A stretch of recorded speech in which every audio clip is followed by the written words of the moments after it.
The mind-body problem, a debate on consciousness and reality. Coming into terms with the place of thought between the feelings that exist between the natural world and the general comprehension of nature, and the relationship between the non-natural mental, non-physical phenomena, is one that has, since the beginning of time, come to no conclusive answer.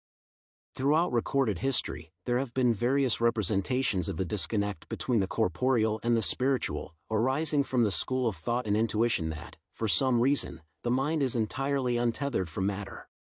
Thus, the mind-body problem represents the relationship between the mind and the body of an individual, commonly seen as the central theme in the study of the philosophy of mind, with regard to matters that arise from the relationship between the mind and the body. Two arguments are offered in this regard.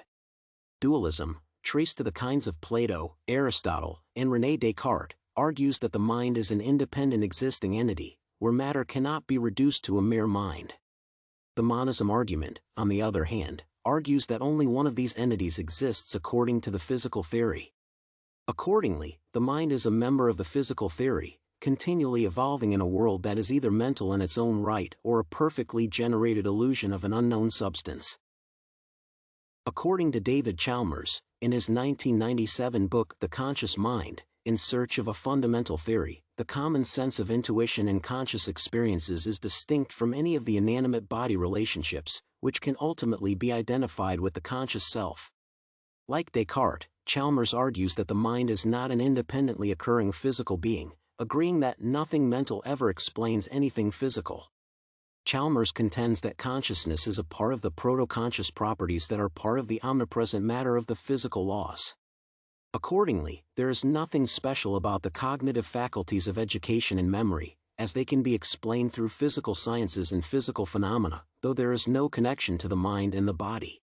However, by constraining the mind to the conscious experience, the individual's cognition migrates to the physical body, though the mind and its consciousness cannot be explained by any of the current physical laws of nature. With the ambiguous association of the mind and consciousness, Chalmers argues that the mind is not just a mere conscious experience, arguing that there is more to the brain than simple consciousness. Daniel Dennett, on the other hand, in his 1995 book, The Unimagined Preposterousness of Zombies, offers that the mind arises out of the interaction between the physical and the non-physical parts of the brain, claiming that the brain holds salient details of the external world. According to Dennett, there is, in the ultimate analysis, nothing as fundamentally inexplicable as how the mind and the body can be explained. His main argument is that the various properties that are attributed to the mind-body problem point to the fact that humans are not naturally inclined to act in a particular, philosophical zombie manner.